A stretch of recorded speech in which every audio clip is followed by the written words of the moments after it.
सभी साथियों को मेरा जय भीम, नमो बुद्धाय और जय संविधान। दोस्तों, आज एक मैं फ़ोटो आपको दिख रही होगी। मैं आज किसके बारे में बात करने वाला हूं।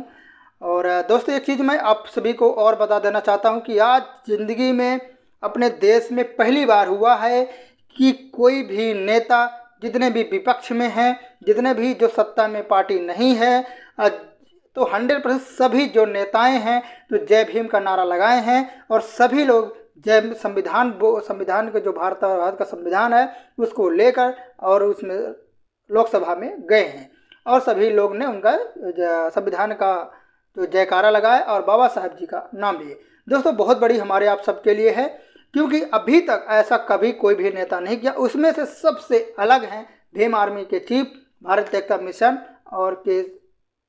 और आज़ाद समाज पार्टी के राष्ट्रीय अध्यक्ष चंद्रशेखर आज़ाद जी, जो नगीना लोकसभा से नवनिर्वाचित सांसद अभी बने हुए हैं।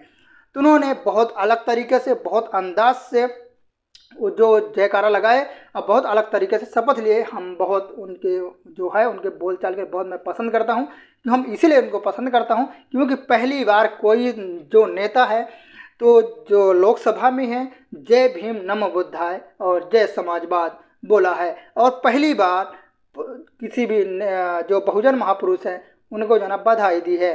तो दोस्तों, हम ऐसे नेताओं को नमन करता हूं और ऐसे नेता से उम्मीद करता हूं, विश्वास करता हूं कि वो आगे चल के समाज का सेवा जरूर करेंगे। दोस्तों, आज मैं एक ऐसी न्यूज लेके आया हूं दोस्तों आप सभी के लिए और जितने भी हमारे समाज के लोगों हैं उन सभी के लिए। दोस्तों, ये सबसे बड़ी जो गांव का जो सरपंच होता है, जो ग्राम पंचायत का मुखिया होता है, तो उसमें सबसे बड़ी बात ये होती है मेरे दोस्त, आप सभी को ये जो वीडियो मेरा है आपको बुरा भी लग सकता है मेरे दोस्त। सच में करो, जो मैं बोलूँगा आपको बुरा भी लग सकता है। आप लोग कई तरह से क्वेश्चन भी करेंगे, कई तरह से आप बोलेंगे वो नहीं समझ है तो वो दूसरा करेगा ही ना। दोस्तों, ये सबसे बड़ी बात ये है, अपने लोगों में कमी है कि अपने अंदर जो शिक्षा की कमी है, बोलने चालने की ताकत समझ नहीं है, कहाँ पे क्या बोलना चाहिए, कैसे बोलना चाहिए। कितने अगर हम देखो, अगर बाबा साहब भी अनपढ़ रह जाते, अगर वो पढ़ाई लिखाई नहीं करते, तो हम लोग भी, संविधान नहीं होता तो हम लोग कुछ नहीं कर पाते। हम लोग भी वही गाय भैंस चराते, बर्दिहारी का काम करते, बस हो गया। तो मेरे दोस्त, मैं अगर ये मेरे वीडियो प्लीज़ मैं आपसे रिक्वेस्ट करता हूँ, प्लीज़ आप मेरा वीडियो पूरा आप देखें। क्यों देखें? क्योंकि आप हमें पसंद मत करो, लेकिन जो चीज़ मैं आपको बता रहा हूँ, जो समाज के बारे में बता रहा हूँ, वो उस चीज़ का आप लोग जरूर ध्यान से सुनो। देखो, एक मेरा साइड में आपको ये फोटो समझ दिख रही है, देखो दिख रही है ना, आपको दिख रही है कि इसमें क्या लिखा है? सरपंची पर कब्जा, SC ST पंचायत में दबंग हैं कर रहे सील साइन, सरपंच महिला सरपंच कर रही मजदूरी। देखो क्या होता है, गांव में बहुत से जो हमारा SC ST है उसमें जो आरक्षण मिलता है, और जब उनका सीट वर्ग किया जाता है कि ये वर्ग से अब ये चुनाव लड़ेंगे, तो उनको जो वो अनपढ़ रह जाते हैं, उनके जो गांव के जो दबंग लोग हैं, जो इस चीज़ के बारे में जानते हैं, तो उनको क्या बोलेंगे, एक काम करो तुम लड़ो, बाकी सब हम देख लेंगे। तो उसको तो लड़ा देंगे, उसको जिता देंगे, उसको देंगे 1 रुपये भी नहीं, नाम के लिए वो सरपंच रहेगा। बाकी जो काम है दूसरा ही करेगा।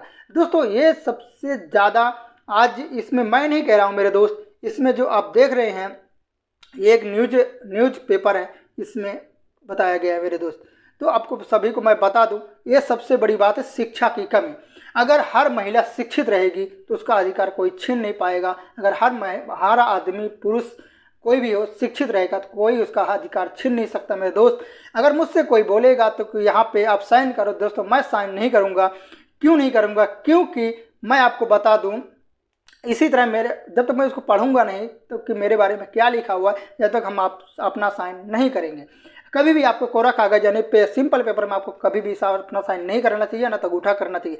दोस्तों, इसी तरह जब मैं 12वीं क्लास में था मेरे दोस्त, मैं 10वीं क्लास में मैं था, मेरे स्कूल में स्कूल टीचर हुआ करते थे, रहते हैं दोस्तों। मेरा एक दोस्त था, 3 लोग हम दोस्त थे, उसमें पढ़ा। मैं अपनी खुद का एक्सपीरियंस आप सभी को बता रहा हूँ, मेरे साथ जो घटना घटी है। अगर मेरे को हिंदी पढ़ना नहीं आता मेरे दोस्त, तो वहीं पे हमें अपशब्द या हुआ तो कुछ नहीं, लेकिन कुछ हो ही जाता मेरे दोस्त। मैं सच में कह रहा हूँ मेरे दोस्त, अगर ये मेरी जो मेरे ऊपर बीता हुआ है वो चीज़ को मैं आपको बता रहा हूँ। दोस्तों, मैं जब 10वीं क्लास में था ना मेरे दोस्त, आपको मैं बता दूँ कि दोस्तों आप सभी को मैं बताया कि जब मैं 10वीं क्लास में था तो उसमें पीरियड लग नहीं रहा था, तो करे क्या मेरे प्यारे साथियों। तो दोस्तों मैं आपको बता दूं, उस समय पे जो हमारा टीचर रहते थे ना, तो जनवरी फरवरी का महीना हुआ करता था, तो उस समय वो पीरियड लेने लेने नहीं आते थे और अपना धूप में बैठे टाइम पास कर देते थे। तो मेरा दोस्त ने बोला कि काम किया जाए, चलो हम लोग सीएम हेल्पलाइन में कंप्लेन करते हैं। तो फिर मैं अपना मोबाइल लिया, घर से लाया, फिर मैंने कंप्लेन कर दिया। 181 नंबर पे मध्य प्रदेश का है, वहाँ से मैंने कॉल किया। अब मैंने कंप्लेन किया, मैं प्रिंसिपल का नाम बताया, स्कूल का नाम बताया, स्कूल का डाइस कोड बताया, और डाइस कोड बताने के बाद मैंने कंप्लेन किया और अपना नाम बताया दोस्तों। तो इसमें 5-6 दिन के बाद फिर क्या हुआ दोस्तों, जो तहसील से जो अधिकारी होते हैं वो आए हमारे स्कूल में। आने के बाद फिर वो क्या किए दोस्तों, मेरे स्कूल में जो मेरे क्लास में था वो पढ़ाई चल रहा था, तो चपरासी आया, मेरा नाम लिया। तो मैंने बोला ठीक है मैं आता हूँ। फिर मैं गया प्रिंसिपल ऑफिस में, जाने के बाद मैं अपने दोनों दोस्त को लेके गया। लेके जाने के बाद फिर मैंने सोचा कि उन्होंने जो अधिकारी आया था वो बताया कि आपको क्या प्रॉब्लम है सर, पढ़ाई नहीं होती थे, हम लोग पेपर आने वाला है सर पे, मार्च में पेपर है। उस समय हमारे समय पे मार्च में पेपर हुआ करता था ठंडी में, ठीक है, जनवरी फरवरी की बात थी। तो उन्होंने बोला ठीक है अब पढ़ाई होगी 100%। हम बोले ठीक है सर होगी तो अच्छी बात है। फिर हम लोगों ने क्या किया कि उन्होंने बोला कि ये पेपर लो, इसमें साइन अप कर दो। हम बोले ठीक है सर मैं साइन कर देता हूँ। साइन लेने के बाद मैंने उस पेपर को उसे पढ़ने के लिए देखा, मैं पढ़ने लगा। तो उन्होंने बोला एक काम करो, अब मत पढ़ो, मैं आपको पढ़ के पूरी तरह सुना देता हूँ। हम बोले ठीक है सर आप सुना दीजिए, ओके।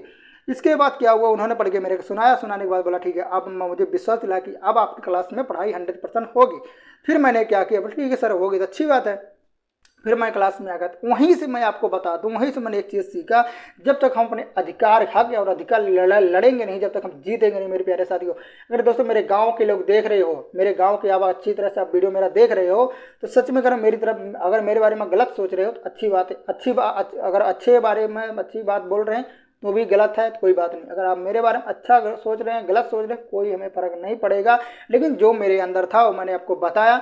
हम आपको ये वीडियो सब कोई देखेंगे वो तो मुझे पता है, हर कोई शेयर करेगा ये भी मुझे पता है। लेकिन एक बात हमेशा याद रखना कि उस दिन से मेरे दुश्मन इतने बन गए थे कि मैं आप सभी को, मैं मेरे प्यारे साथियों मैं आपको क्या बता दूं, मेरे को जीना हराम कर दिए थे, इतना मेरे के दुश्मन बन गए थे। जहाँ मर्जी रास्ते में मिलते, इधर उधर मिलते, कहते हैं ना गरीब का हर कोई दुश्मन हो जाता है। अगर जरा सा उस कानून के उसमें चला जाता है तो उसका हर कोई दुश्मन हो जाता है। इसलिए मैं तो दोस्तों, मैं जब से कंप्लेन का, मेरे दुश्मन बहुत हो गए, मेरी धमकी भी मिली तुम्हारा मैं रिजल्ट रुकवा दूंगा, ये कर दूंगा। मैंने उनको एक ही बात बोला कि मेरा 10वीं का रिजल्ट है, अगर रुकवा की हिम्मत हो तो रुकवा के देख लेना। तो वही मैं बोलता हूँ दोस्तों, जब तक लड़ेगे नहीं, जब तक आप जीतोगे नहीं। मैं बता दूं, मेरे कुछ गांव के टीचर थे तो कुछ दुश्मनी तो मुझे धमकी भी देने लगे थे।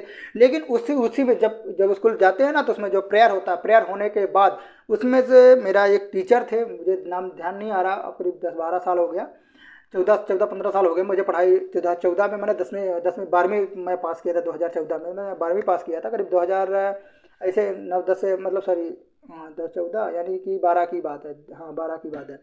फिर मैंने, अब सोच लो कितने साल हो गया। तो वो दोस्त ने यही बोला कि स्टूडेंट होना चाहिए, इस बंदे जैसा होना चाहिए कि अगर आपको पढ़ाई कोई आपका जो पीरियड अटेंड नहीं कर रहा है तो आप कंप्लेन कर दो, आपका हक है, आपका अधिकार है वो चीज़ करना, वो चीज़ के विरुद्ध में लड़ना आपका हक है, अधिकार है। उन्होंने बोला आप अपने प्रिंसिपल से बताइए। अगर प्रिंसिपल नहीं सुनता है तो आप डायरेक्ट सीएम हेल्पलाइन नंबर पे, ये सामने लिखा है, वो सामने प्राइमरी स्कूल थी उसी में लिखा हुआ था सीएम हेल्पलाइन नंबर 181 नंबर, तो इसमें आप डाल करके आप कंप्लेन कर सकते हैं, कोई दिक्कत। वहीं से हमें हिम्मत मिली कि टीचर ऐसा होना चाहिए जो दुख में या सुख में साथ देना चाहिए।